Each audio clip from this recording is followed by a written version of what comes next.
Bienvenidas y bienvenidos nuevamente a una sesión más de Aprende en Casa 2, nuestra estrategia para el ciclo escolar 2020-2021, en el contexto de un modelo híbrido con recursos de la educación a distancia. Recuerden mantener la sana distancia y lavarse constantemente las manos con agua y jabón durante al menos 20 segundos. Al salir de casa, no olviden su cubrebocas, porque al cuidarnos a nosotros mismos, cuidamos a los demás. Yo soy Nadia Jiménez. Qué bueno que nos acompañan, porque hoy les tenemos preparada una sesión muy interesante en la que podrán escuchar diferentes puntos de vista y afianzar sus conocimientos sobre algunos temas del bloque 1. El propósito de la sesión será reconocer la importancia de las ideas que inspiraron las revoluciones burguesas y su influencia en las legislaciones actuales. Para ello, hemos organizado una mesa redonda en la que nuestras panelistas aportarán su experiencia y conocimiento sobre el tema. Como saben, el objetivo de una mesa redonda consiste en exponer ideas o presentar puntos de vista diferentes sobre un tema específico. Presten mucha atención, pues esta estrategia les puede ayudar a conocer distintas perspectivas sobre un mismo tema o proceso, respetar opiniones diferentes, escuchar argumentos en favor o en contra, así como a dialogar con los demás para llegar a acuerdos. Antes de iniciar, asegúrense de tener a la mano lápiz o bolígrafo, colores, cuaderno u hojas blancas, pues les servirán para tomar nota de las ideas más importantes. También recuerden tener cerca su libro de texto de historia, pues es su principal fuente de consulta. ¡Acompáñenos! Para dar inicio a la mesa redonda, les presento a nuestras panelistas. Nos acompaña la maestra Lourdes de Santos, quien es licenciada en Educación Secundaria con especialidad en Historia, maestra en Educación, Neurocognición y Aprendizaje. Se desempeña como docente en escuelas secundarias técnicas. Bienvenida, maestra. También contamos con la presencia de la maestra Yolanda Cruz, licenciada en Educación Media en el área de Ciencias Sociales. Se ha desempeñado como profesora en Geografía, Historia y Formación Cívica. Actualmente es profesora de secundaria en diferentes planteles. Gracias por estar aquí. Nuestra tercera panelista es la maestra Elizabeth Montiel, licenciada en Educación Secundaria con especialidad en Historia. Cuenta con una maestría en Educación y Profesionalización Docente. Es profesora de Historia en secundaria. Bienvenidas, maestras. Tomando como el eje rector el propósito de la sesión, el cual, como ya se dijo, consiste en reconocer la importancia de las ideas que inspiraron las revoluciones burguesas y su influencia en las legislaciones actuales. Dividiremos la mesa en 3 bloques. El primero de ellos aborda desde diferentes ángulos el papel de la burguesía en el siglo XVIII. El segundo tiene como hilo conductor la influencia del liberalismo en las revoluciones burguesas.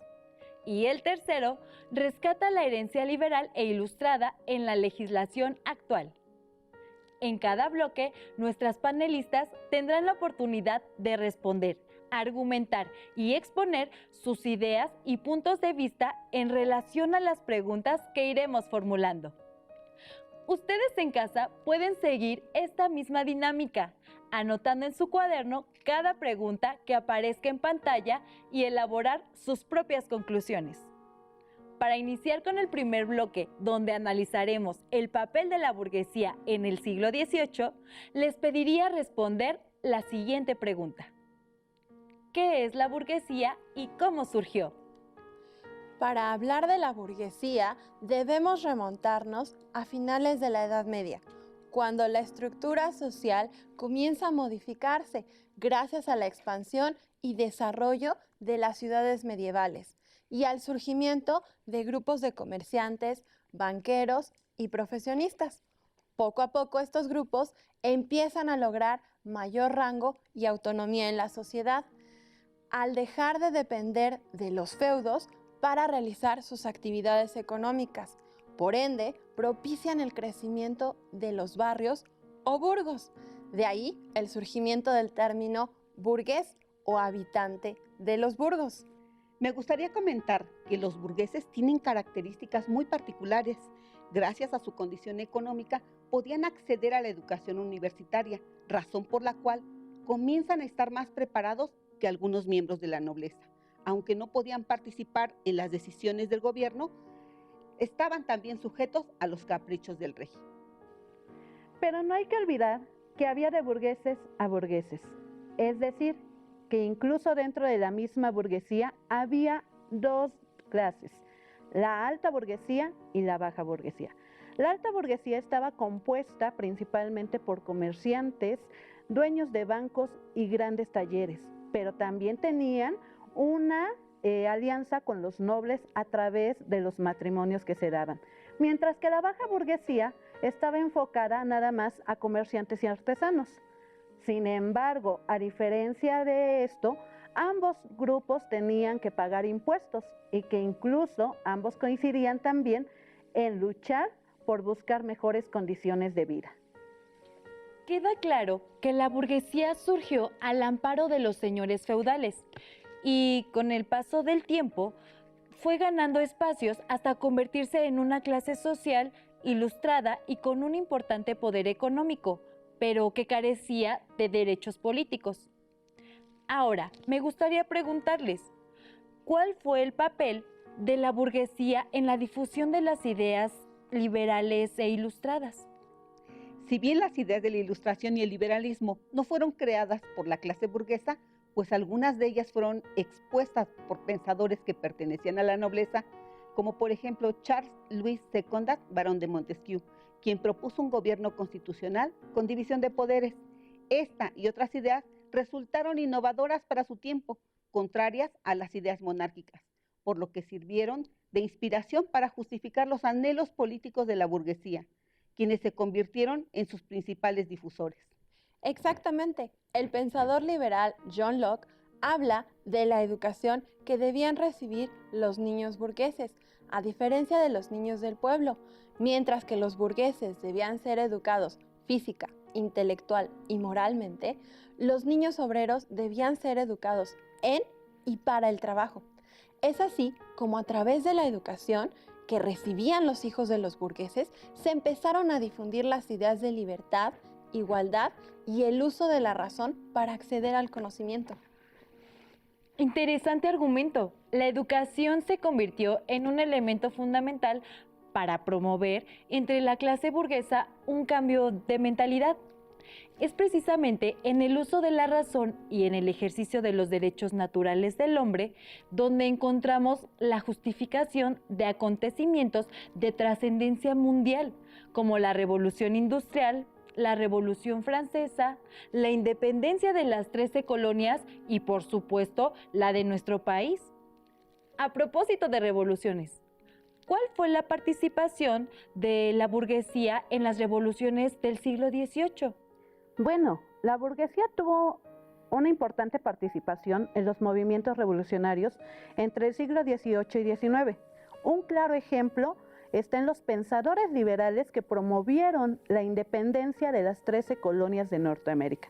Y para ello, Benjamin Franklin fue quien se convirtió en uno de los ideólogos del movimiento de independencia de Estados Unidos de América, proceso donde participaron activamente los colonos burgueses en busca de libertades y en contra de las políticas impositivas de la corona inglesa. Pero si bien los burgueses de las 13 colonias fueron los primeros en propiciar la lucha por la libertad y el reconocimiento de sus derechos, no fueron los únicos. Años más tarde, en Francia, los burgueses que formaban parte del tercer estado en la sociedad estamental jugaron un papel fundamental en la Revolución Francesa. Fueron quienes incitaron al pueblo a tomar las armas y a luchar en contra del absolutismo en el histórico acontecimiento de la toma de la Bastilla. Si es citado por el historiador Albert Soubol, llegó incluso a decir: el tercer estado abarca todo cuanto pertenece a la nación y todo cuanto no sea el tercer estado no puede considerarse como una nación. Esta frase ilustra muy bien el protagonismo y la fuerza que había alcanzado la burguesía en la sociedad estamental, pues si bien ocupaban el último eslabón de la pirámide social en el régimen monárquico, se convirtieron en la clase más influyente no solo a nivel económico, sino también desde el punto de vista político y social, pues lograron movilizar a los grupos más desprotegidos en busca de libertad, igualdad y fraternidad. Es momento de entrar al bloque 2 para exponer la influencia del liberalismo en las revoluciones burguesas. ¿Nos pueden explicar qué son las revoluciones burguesas? El término revoluciones burguesas ilustra el papel predominante que alcanzó la burguesía en los movimientos revolucionarios entre el siglo XVIII y siglo XIX. Por ello, tanto la Revolución Francesa en lo político como la Revolución Industrial en lo económico representan dos acontecimientos más importantes que marcaron el fin del antiguo régimen y el inicio incluso de una nueva forma de organización política, económica y social. Estoy de acuerdo, pero no hay que olvidar que la rebelión de las 13 colonias que el Reino Unido poseía en Norte de América constituyó la primera revolución de carácter burgués y sentó un precedente para la Revolución Francesa, como para las independencias de las colonias españolas en América. En este punto hay un aspecto que me gustaría destacar. Si bien son los burgueses quienes toman el liderazgo de los movimientos políticos y sociales, estos no hubieran sido posibles sin la participación del pueblo, es decir, obreros y campesinos, pues fueron ellos quienes realmente pelearon las guerras. En Francia tenemos un ejemplo muy claro con los sans-culottes, un grupo integrado por obreros, artesanos y campesinos, miembros de las clases bajas, que eran mayoría en el ejército revolucionario francés. Son ellos quienes en 1789 toman la Bastilla y en 1792 invaden el Palacio de las Tullerías, eventos sin los cuales no hubieran podido lograr acceder al poder los burgueses ni las ideas liberales convertirse en una realidad. Nos han hablado del papel determinante que tuvo la burguesía en los movimientos revolucionarios de América y Europa y del apoyo del pueblo, sin el cual la burguesía no hubiera tenido la fuerza social ni militar para ganar estas batallas. Pero ahora nos gustaría saber de qué manera influyeron las ideas liberales e ilustradas en países como Inglaterra y Francia.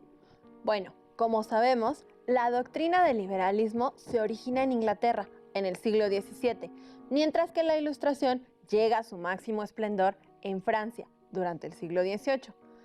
Además, ambos reinos se ven enfrentados por la hegemonía de Europa en ese siglo. Inglaterra, siendo cuna del liberalismo, estaba gobernada por una monarquía absoluta, por lo que al principio las ideas liberales eran solo eso, ideas. Sin embargo, conforme la represión del rey Carlos I aumentó, crecieron las tensiones internas y las ideas liberales se volvieron acciones durante el proceso histórico que conocemos como la Revolución Inglesa. En esta guerra se enfrentan monárquicos contra parlamentarios por el control del país, dando como resultado la primera y única república en la historia de Inglaterra, que si bien no sobrevivió muchos años, trajo consigo una monarquía parlamentaria, donde con el Acta de Derechos de 1689 se aseguran de que el rey garantice derechos y libertades de sus súbditos, es decir, convierte en realidad las ideas del liberalismo y de la burguesía. Y lo mismo sucede en Francia, donde el pensamiento crítico, base de las ideas ilustradas, se convierte en el estandarte de la lucha revolucionaria al protestar contra el absolutismo de un rey que abusaba de su poder y al promulgar uno de los documentos más significativos de los pensadores ilustrados en su búsqueda de libertad e igualdad. Hago referencia a la Declaración de los Derechos del Hombre y del Ciudadano. Me gustaría señalar que aunque ambas revoluciones fueron inspiradas por las ideas liberales e ilustradas tienen considerables diferencias.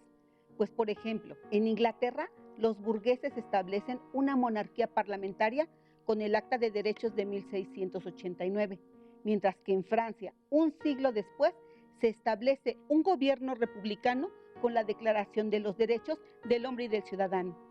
Hemos hablado de la influencia de las ideas liberales e ilustradas en las revoluciones burguesas. Pero, ¿qué hay de la revolución industrial? ¿Puede o no ser considerada una revolución burguesa? ¿Nos podrían dar su opinión? En primer lugar, me parece importante recordar que la palabra revolución significa un cambio drástico, que no necesariamente involucra una guerra armada. Tal es el caso de la revolución industrial. Según el historiador Eric Hobsbawm, este movimiento puede ser considerado como una revolución burguesa por su innegable componente económico, ya que los banqueros y comerciantes estaban interesados en hacer más eficiente y redituable la producción a través del desarrollo científico y tecnológico, que es una de las principales características de la revolución industrial. Sin embargo, me parece, maestra Yolanda, que al afirmar el carácter burgués de la revolución industrial, nos estamos olvidando de los trabajadores, quienes aportaron su mano de obra en jornadas extenuantes, condiciones insalubres e inseguras, a cambio de muy bajos salarios. Las condiciones de las mujeres y los niños eran aún peores. Por la misma jornada de trabajo recibían un salario mucho menor que los hombres. Me parece que emitir un juicio definitivo sobre las condiciones de los trabajadores y sus niveles de vida fueran mejores o peores antes de la primera revolución industrial es discutible. Si bien es cierto que sobre los trabajadores recayó la peor parte de la industrialización, es decir, los salarios de subsistencia y condiciones de trabajo inhumanas y carentes de derechos, no se puede negar que a la larga los obreros de los países industrializados pudieron alcanzar mejor nivel de vida que en la época preindustrial, gracias a la lucha incesante por mejorar sus condiciones laborales. Interesantes posturas hemos escuchado en torno a si la revolución industrial puede o no ser considerada una revolución burguesa.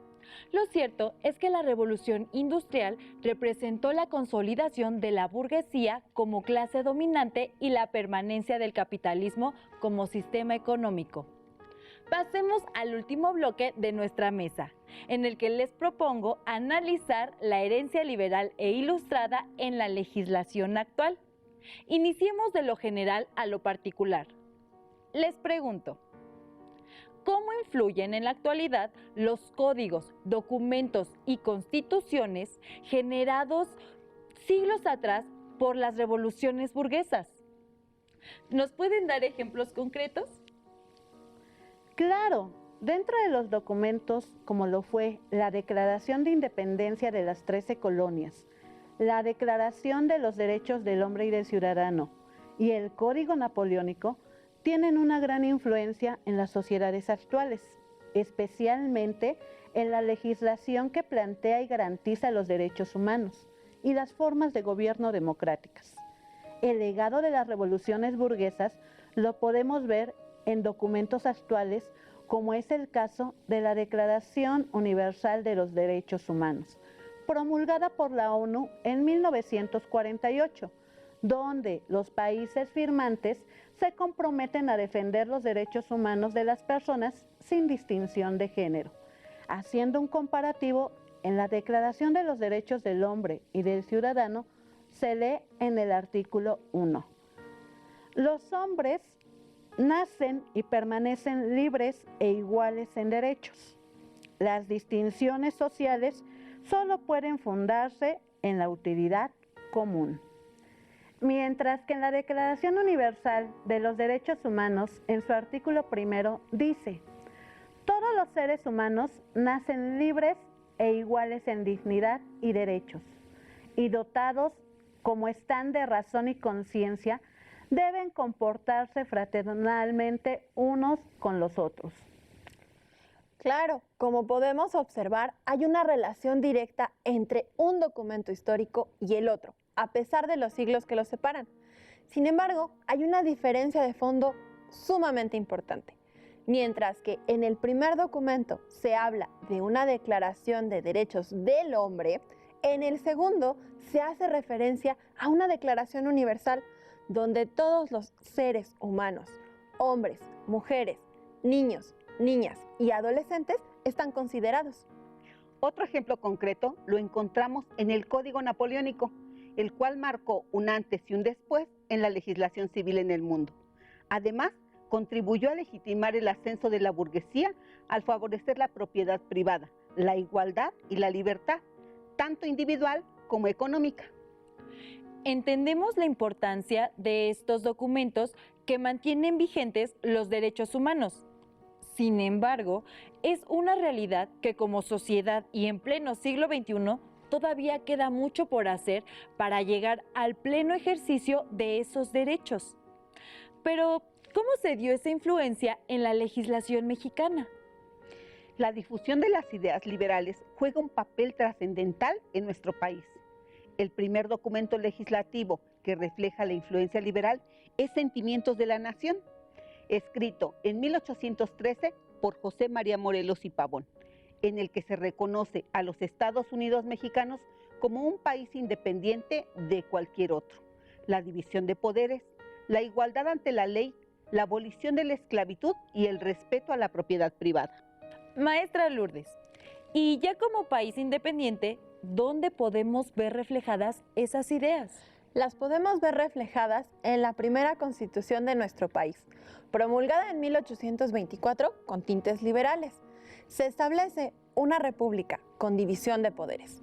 Y en la Constitución de 1857, la influencia de las ideas liberales es total, pues el título primero, sección primera, lleva por nombre de los derechos del hombre y establece que las personas gozan en la república, por ejemplo, del derecho a la libertad, a la enseñanza libre, a la libertad de profesión, de empresa y de imprenta, así como a la igualdad y el derecho a un juicio justo, mismos que se retoman en la Constitución de 1917, que es la que actualmente nos rige.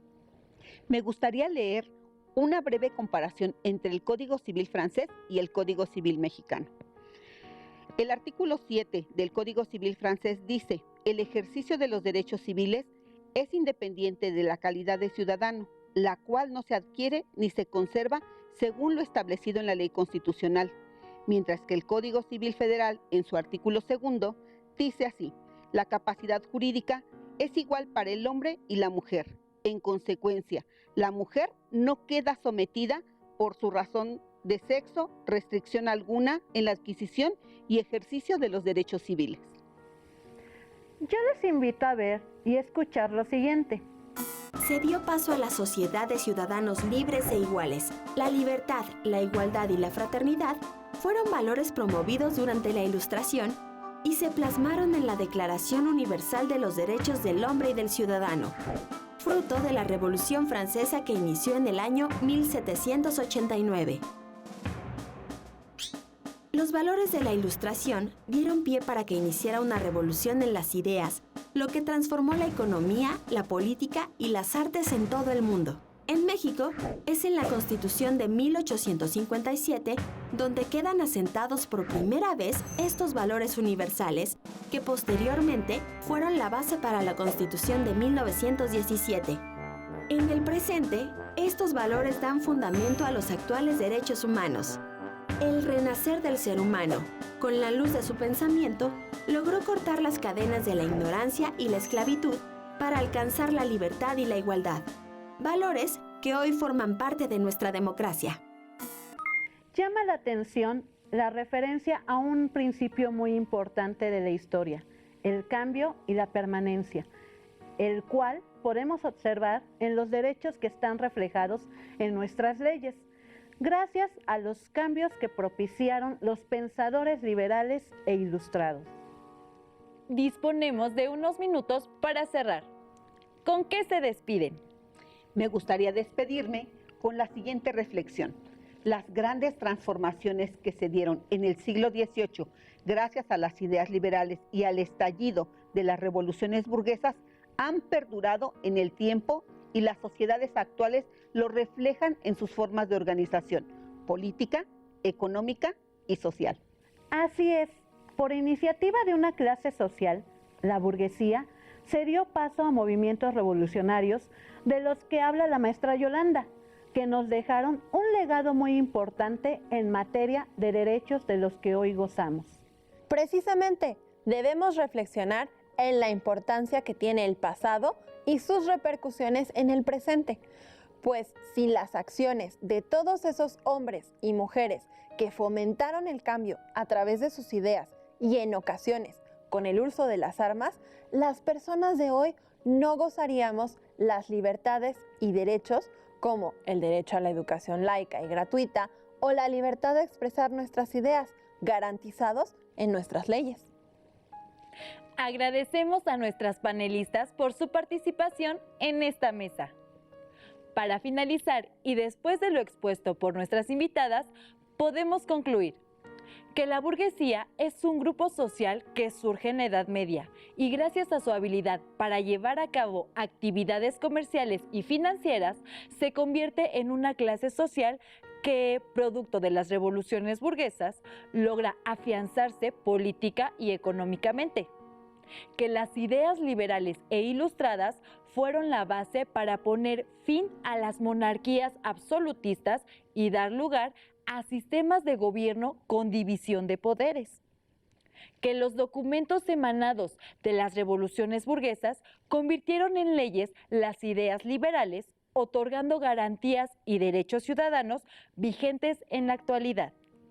No olviden que pueden complementar lo visto el día de hoy con su libro de texto u otras fuentes bibliográficas, digitales o audiovisuales.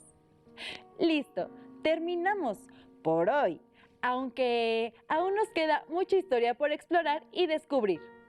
No olviden compartir con su familia lo que han aprendido el día de hoy, porque al dialogar y reflexionar juntos aprendemos más y mejor. Nos vemos muy pronto en una sesión más de Aprende en Casa 2. ¡Hasta la próxima! Si tienes dudas o necesitas ayuda, llama al Centro de Apoyo Pedagógico a Distancia. El número de teléfono para secundaria es el 55 36 01 71 23. Si requieres consultar los libros de texto en versión digital, recuerda que los puedes encontrar en la página conalitec.cep.gov.mx. Y recuerda que también cuentas con el sitio aprendeencasa.cep.gov.mx, en donde podrás ver nuevamente los videos de los programas y además encontrarás actividades para fortalecer tus aprendizajes.